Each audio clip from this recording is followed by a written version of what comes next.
بسم اللہ الرحمن الرحیم۔ میں ہوں ڈاکٹر طارق نیازی اور آج کا میرا ٹاپک ہے سفلس۔ یہ وہ بیماری ہے جس کو اردو میں آتشک کہتے ہیں۔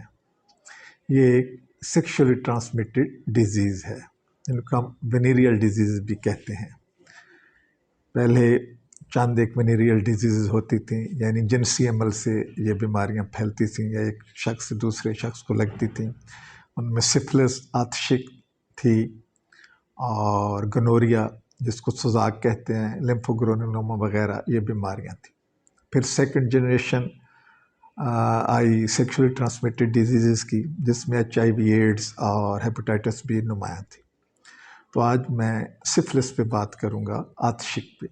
اس کا جو کازیٹیو ایجنٹ ہے وہ ایک بیکٹیریا ہے۔ بیکٹیریا کا ایک گروپ ہوتا ہے جس کو ہم اسپائروکیٹس کہتے ہیں۔ تو ایک اسپائروکیٹ ہے ٹریپونیما پیلیڈم۔ تو ٹریپونیما پیلیڈم جو ہے وہ کازیٹیو ایجنٹ ہے، جو اسپائروکیٹ ہے، بیکٹیریا کی ایک قسم ہے اس بیماری کا۔ یہ پھیلتی اس طرح کہ جب کوئی مرد یا عورت، اس میں پرائمری یا سیکنڈری سفلس، اس کی سٹیجز جو ہیں وہ میں آگے آپ کو تفصیل سے بتاؤں گا، پرائمری یا سیکنڈری میں مبتلا ہو تو اس سے جنسی عمل کے ذریعے صحت مند مرد یا عورت کو یہ بیماری ٹرانسمٹ ہو جاتی ہے۔ اس کی 3 سٹیجز ہیں۔ پہلی ہے پرائمری، پھر سیکنڈری سفلس، پھر ٹرشری سفلس۔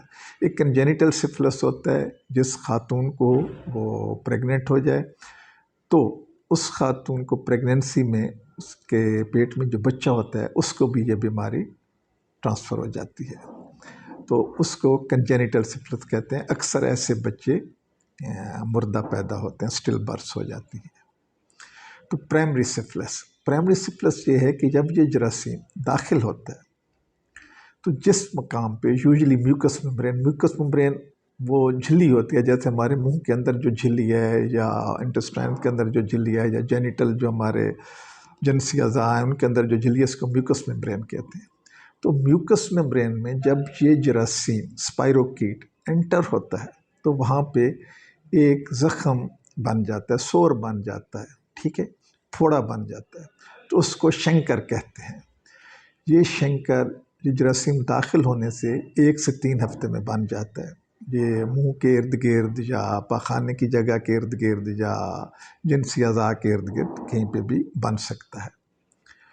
پھر تقریباً 3 سے 6 ہفتے کے بعد یہ پھوڑا غائب ہو جاتا ہے، ریزالو ہو جاتا ہے، ختم ہو جاتا ہے، ارسپیکٹو آف آپ ٹریٹمنٹ لیں یا نہ لیں، یہ پھوڑا ختم ہو جاتا ہے۔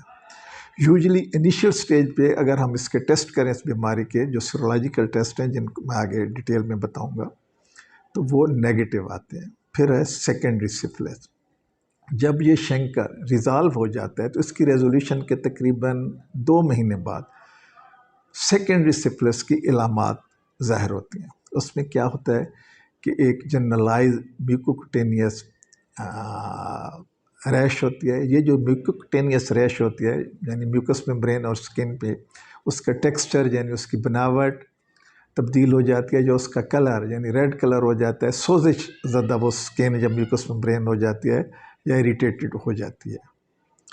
دوسرا اس کی علامات ہوتی ہیں جنرلائزڈ لیمفیڈینوپیتھی، ہماری جو گلٹی، گردن میں گلٹیاں بڑھ جاتی ہیں، بغلوں میں گلٹیاں آ جاتی ہیں، ٹانگوں کے اوپر یہاں پہ گلٹیاں اپیئر ہو جاتی ہیں۔ یہ جو لمف نوڈز ہوتے ہیں بنیادی طور پہ جو جن کا سائز بڑا ہو جاتا ہے اور جو پیلپیبل ہو جاتے ہیں، جو محسوس ہوتے ہیں، اس کو لیمفیڈینوپیتھی کہتے ہیں۔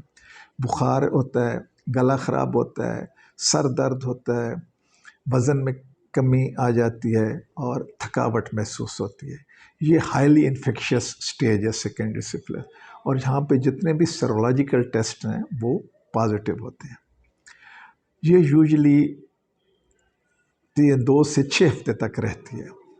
اس کے بعد اگر ایسے مریض کا علاج نہ کیا جائے تو 1/3 کیسز یعنی 33% کیسز جو ہوتے ہیں سفلس کے، یہ سیکنڈری سفلس کے، وہ پھر ٹرشری سفلس بن جاتے ہیں۔ ٹرشری سفلس یوزلی سالوں تک لیٹنٹ رہتا ہے، چھپا رہتا ہے، یعنی اس کا پتہ نہیں چلتا، یوزلی 5 سال تک، اور اس کے بعد یہ مختلف جو ہمارے جسم کے سسٹمز ہیں ان کو انوالو کر لیتا ہے، جیسے کارڈیو واسکولر سسٹم، خون کی بڑی ویسل جو ہیں ان کو، ہارٹ کو، پھر نیورولوجیکل سسٹم جو ہمارا نروس سسٹم ہے، برین کو، اس کو انوالو کر لیتے ہیں. پھر ہڈیوں میں، جلد میں اور میوکس میمبرین میں ایک خاص قسم کی لیجن بن جاتی ہے جس کو گما فارمیشن کہتے ہیں. اب اس کی تشخیص کیسے ہوتی ہے؟ اس کی تشخیص ہوتی ہے ٹیسٹ سے، بلڈ ٹیسٹ سے، سیرولوجیکل ٹیسٹ ہم ان کو کہتے ہیں. پہلے نان اسپیسیفک ٹیسٹ ہیں، پھر کچھ اسپیسیفک ٹیسٹ ہیں. نان اسپیسیفک ٹیسٹ میں VDRL ہے، وینیریل ڈیزیز ریسرچ لیبارٹری ٹیسٹ. یہ VDRL پازیٹیو ہوتا ہے. یہ بعض اوقات فالس پازیٹیو بھی آ جاتا ہے. کچھ خاص بیماریاں جیسے ملیریا، SLE اور ایڈز، اس میں بھی یہ بعض اوقات پازیٹیو آ جاتا ہے. یہ نان اسپیسیفک ٹیسٹ ہے. اس طرح RPR ہے، ریپڈ پلازما ٹیسٹ، یہ بھی پازیٹیو آ جاتا ہے. اور یہ جب پازیٹیو ہو تو اٹ مین کہ یا تو کرنٹ انفیکشن ہے یا پاسٹ انفیکشن ہے. لیکن کنفرم ہوتا ہے جب ہم اسپیسیفک ٹیسٹ کرتے ہیں. ان میں 2 ٹیسٹ ہیں، TPHA اور TPPA ہے. ٹریپونیما پیلیڈم ہیموگلوٹینیشن ٹیسٹ اور ٹریپونیما پیلیڈم پارٹیکل ٹیسٹ. یہ 2 ٹیسٹ کرتے ہیں. یہ جو اینٹی باڈیز بنتی ہیں، پروٹین ہوتی ہیں، یہ اسپیسیفک ٹو ٹریپونیما پیلیڈم ہوتی ہیں. تو یہ اسپیسیفک ٹیسٹ ہیں. یہ جو TPHA ہے، یہ ایک دفعہ پازیٹیو آ جائے تو ساری زندگی پازیٹیو رہتا ہے. اور یہ جو TPPA ٹیسٹ ہے، یہ پازیٹیو ہو تو اٹ مین ریسنٹ انفیکشن ہے یا پاسٹ انفیکشن ہے. یوزلی جو کیس اگر VDRL پازیٹیو آ جائے یا ہمیں سسپیشن ہو تو پھر ہم VDRL اور اس کے بعد TPHA کراتے ہیں. اب اس کا علاج کیا ہے؟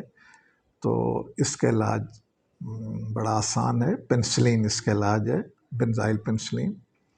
ایک ہی ڈوز لانگ ایکٹنگ پینسلین کی اس کو دیتے ہیں. گلوٹاتھین پینسلین G ہوتی ہے، اس کی ایک ہی ڈوز یوزلی پرائمری اور سیکنڈری سفلس میں دیتے ہیں اور ٹھیک ہو جاتا ہے. گلوٹاتھین پینسلین G.